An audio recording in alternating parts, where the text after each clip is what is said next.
What's up, guys? Welcome to the very first top 5 video in 2013, although this is another best of 2012 video. Sorry we're a little bit late on this, but I just loaded out of this today. With me is my longtime collaborator, Apizzle90, and you've seen our top 10 worst and best films of 2012. Today we're going to talk to you guys about our favorite games of 2012. And yes, of course, I'm a gamer. I haven't done a game video since September, since my Slender video. Yeah. So let's get started. Actually, there's something I want to mention. Yes. This, ladies and gentlemen, is the last copy of Nintendo Power that will ever be printed. Printed on magazine. Yeah. I think Nintendo's going to be doing it all digital now. Yeah. But yeah, I'm gonna miss reading this, like seeing the games and everything. Yeah. Yeah, look at this. See? Look at the back page. It says game over. Thank you for reading. It sucks. It's the end of an era. Yeah, I'm gonna miss Nintendo Power. Gonna miss all the posters and all that, collecting all the posters, putting them on the wall. But yeah, rest in peace, Nintendo Power. Alright, so first I believe we have an honorable mention or two to mention. My honorable mention goes to, like I said in the September video, I have the game Slender, actually as an honorable mention. I'm a huge survival horror fan. I love those games thanks to Resident Evil, and I guess a little bit goes to Silent Hill as well. But I remember when my friend Shane, Dragon Knight Celeste, told me, Austin, you have to try this game. It will scare the shit. It's like, yeah, right. I played it. Oh boy, was I in for a treat. The game scared the shit out of me the first time I played it. I've never been more terrified of playing a PC game in my life, and I have it on my Mac as well. And as well, I have it on my iPhone as well, out of all things. But yes, the game is just a huge build-up to when this stalker in a business suit comes up next to you and just goes like, hello there, neighbor. In a way. Mr. Rogers? It's not really when you look at him it scares you, it's the sound effect that scares you. It makes you jump out of your seat and it's going and it makes you do that, and it scares me every time I play it. Even on my iPhone it scares me. So my honorable mention goes to Slender. My honorable mention is Lollipop Chainsaw. Oh. Just the fact that it's a cheerleader in a zombie apocalypse using only a chainsaw with her boyfriend's head attached to her hip. Well, not really attached, like clipped onto her hip. Yeah. I don't even know how the boyfriend survived. Anyway, just the fact that game is hilarious. Yeah. It's a funny ass game. It's a funny ass game. Number 5. Number 5. Number 5 was actually your honorable mention, Lollipop Chainsaw. I cannot tell you guys, when I heard the news, well, it was really not the game that really got me into it. What really got me into it was that the guy who wrote the script, James Gunn, directed the movie Super, Slither, and he also wrote the script for the remake of Dawn of the Dead, which is one of my favorite horror remakes of all time. Lollipop Chainsaw, it's such a unique concept of a hot cheerleader with her boyfriend's head clipped onto her with a chainsaw going around and just killing zombies left and right. It's such a unique concept. It's in a hilarious game as well. There's a joke that's in the game. Nick says sensei at one point, and Julie goes like, oh, you know Japanese? Nick goes like, oh, kind of, and she starts speaking Japanese, and then Nick says like, Julian, sensei's the only Japanese word I know. And then Julian goes like, aw, your innocence is the most attractive thing about you. And yes, it is a bit on the girly side because there's a bunch of rainbows and hearts that come out of a zombie's head when you decapitate them. But that's all the more unique part of the game, and it's a huge No More Heroes feel because Suda51 wanted to develop the game, and the boss fights are so unique, they're so original. I absolutely love this game, and yes, the controls are a bit cumbersome at times, but after all, you get used to them, and it's a game I've put in so many hours into. I've gone back to playing it every time I put in my copy of it. It's such a well done game. It's my number 5. I think the only bad thing about it is the only weapon you can use is a chainsaw. Well, that's the whole thing about it. That's kind of the reason why it's called Lollipop Chainsaw. Before I mention my number 5, I just want to say I have not played a lot of video games this year at all. But my number 5 would have to be Need for Speed Most Wanted. Wow. I think that's what it is. Yeah, Need for Speed Most Wanted. Need for Speed Most Wanted on the Xbox, PS3, PS2, whatever. I just say I'm a big fan of racing games. I just think, like, look at this. This looks absolutely stunning. This looks absolutely beautiful. It does. Just the fact that you can play as a Lamborghini or drive a Lamborghini. Or a Volvo, yeah, or a Ferrari, or a Maserati, pretty much anything with adding an Audi, because or E, pretty much. Yeah, it's absolutely like beautiful. I can't wait until the next one comes out. Number 4. Alright, it's my only downloadable game. I'm a huge fan of the show and they developed into a game, and that is the Walking Dead game on Xbox Live Arcade, or the PSN Network, or is on Steam if you have a PC or a Mac. But yes, the Walking Dead game, as you guys know, well, you guys don't really know, I'm a huge fan of the show. I've seen every single episode. I've gotten emotional in episodes, and the game shares what the show has. Terror, a story. Suspense. Yeah, suspense. It's a story-based game. Has a lot of dialogue choices. Like, it's a Telltale game who made Back to the Future and the Jurassic Park game. I played the Back to the Future game, which is really well done. Yeah, they have. I think they have it on the Wii. Oh yeah, that's right. I believe so. I think I'm gonna get it for the Wii. But the Walking Dead game is so good. Awesome. And yes, I mean for a good reason. Didn't that win best game at the VGAs? Yeah, and I can see why, because this is a totally well done game. It's more of a dialogue based game, but the way the dialogue choices play out, the smallest dialogue choice you make can affect the entire outcome of the game. And the thing that makes the game so great is the relationship between Lee and Clementine. Two characters that when you watch them, it creates such a father-daughter bond that it makes you care for them. And I've actually cried a few times during the game because of Clementine, because she gets into some serious game. And I've been like, oh no, Clementine! Don't go through that door! And there are many times where I was shaking, and there are many times where like, oh! And that's why the Walking Dead game, as my number 4. If you haven't tried it out, it's only like $5 an episode, which is not bad for a game like that. And I've consistently gone back to rewind the episodes to see that the choices could be different. But that's why The Walking Dead's my number 4. If you haven't tried it out, please try it out. It's a very well done game. Okay, my number 4 would have to be 007 Legends. Oh wow. The fact that Daniel Craig can go through the different movies, like Goldfinger. Here are the movies that he can go through. Goldfinger, On Her Majesty's Secret Service, Moonraker, License to Kill, Die Another Day, and DLC Skyfall. Really? Skyfall on DLC. Wow. Epic. Epic. Need I say more? The fact that you can play again or go up against Oddjob or Jaws or Sanchez on the gas truck, light him on fire. You know, it's awesome. Can see here. Yes, as you can see right here, clearly. It's just a great game. I'm a big fan of James Bond. In case you haven't noticed yet, Skyfall was my number 1 favorite movie of the year last year. Number 3. Now, number 3 for me, I am a big fan of this game franchise, well, this trilogy of games, should I say, as well as Alex here. And number 3 goes to Max Payne 3. Oh. I remember the first time I got this game, I started playing it.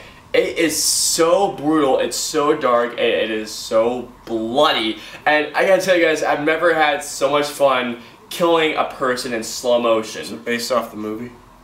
No, f that piece of shit. The bullet time in the game is so fun to use. I really love it how the original voice actor James McCaffrey, I think his name is, returned to voice act for Max Payne, because he just still does a great job. The story of Max Payne 3 about Max has a huge survivor's guilt type feeling, battling with alcoholism, drug use, using painkillers all the time, and just the way how the game plays itself out is so awesome. Now, the reason why it's not higher on the list is because, for one thing, cutscenes take a major part of the game up, just to let you guys know. The innovative thing is that the cutscenes are actually the loading screens of the game. I actually realized that, and that's a really cool feature, but a cutscene can last for 5 to 10 minutes in the game.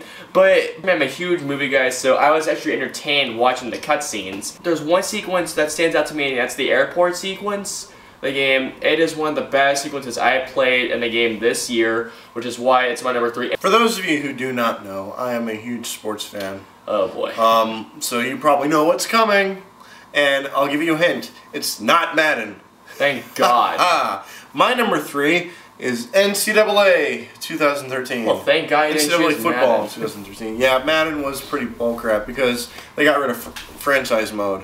and that I'm obsessed with franchise mode. Yeah. The only reason why, well, you can still play it on Madden 13, but you have to be online to play. Really? Franchise mode, yeah. That's stupid. It is stupid. Wow. Well, the fantasy draft, I should say. Oh, okay, that's understandable. Yeah, yeah, franchise fantasy draft, can't have it. But anyway, NCAA 13.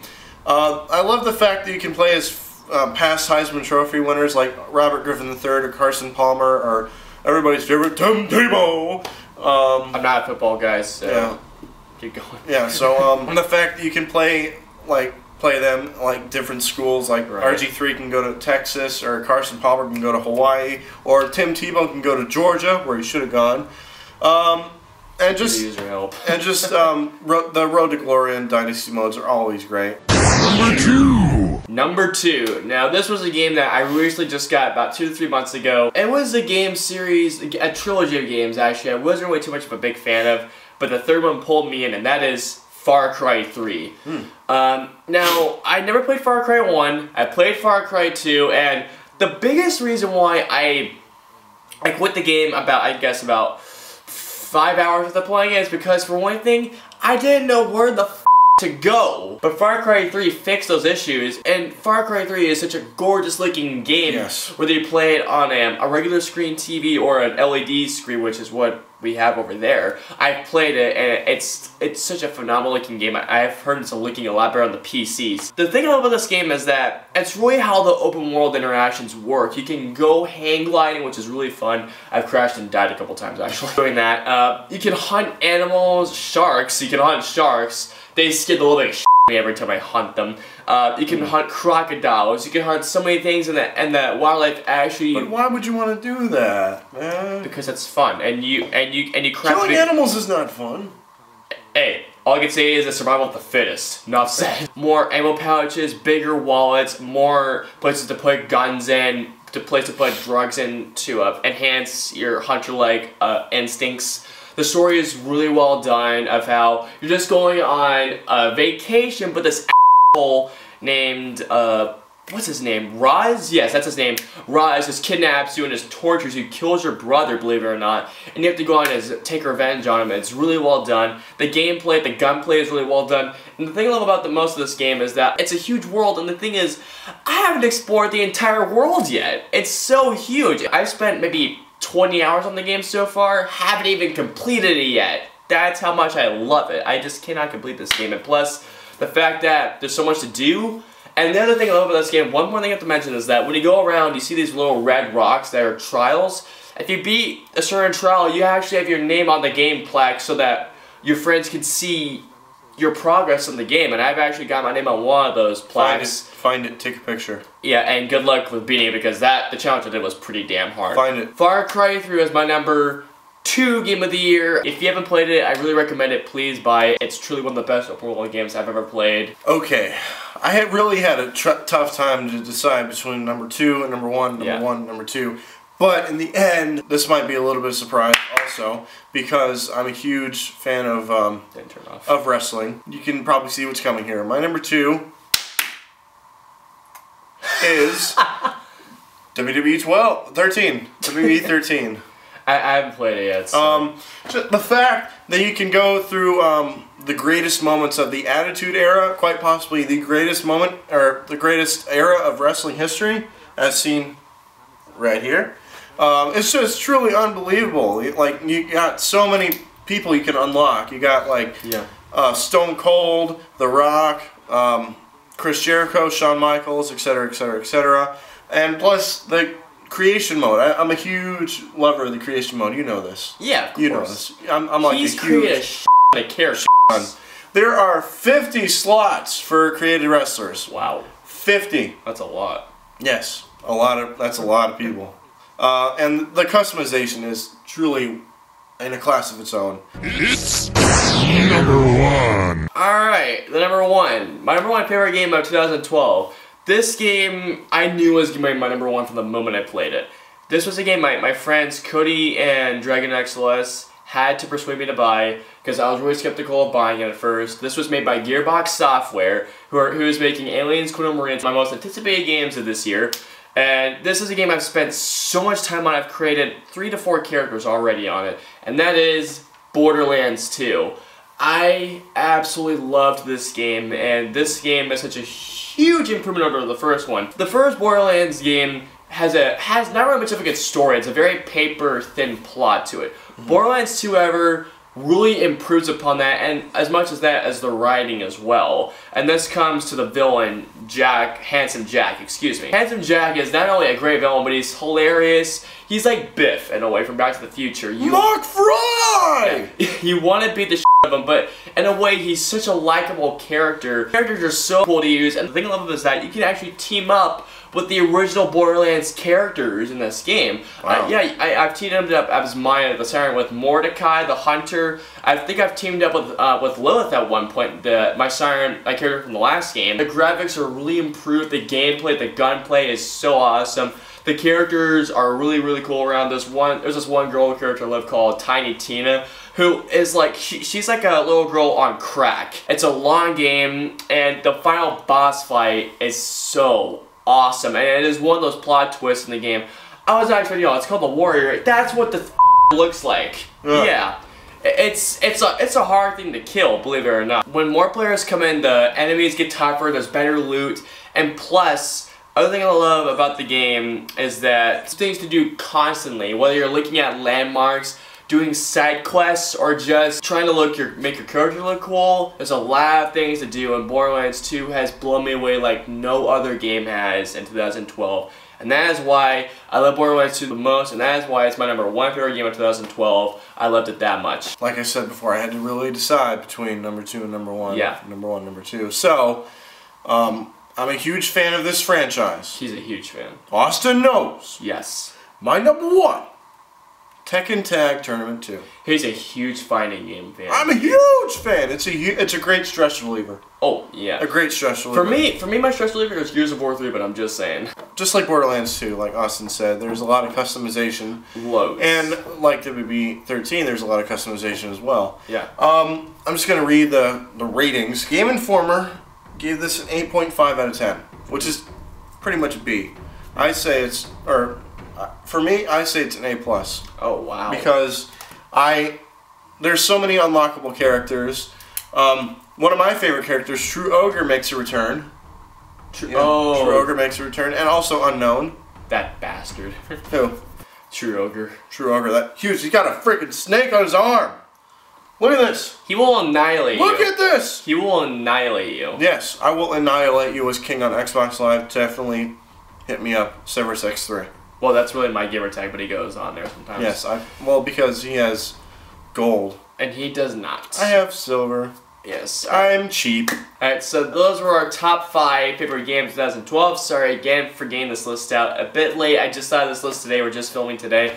Comment on us down below of what your favorite games of 2012 are. If you have a top 10, we don't have a top 10 worst. And as always, I'm Austin. This is APixel90. We will see you guys next time. Subscribe. Seriously, do it. Do it. Do it.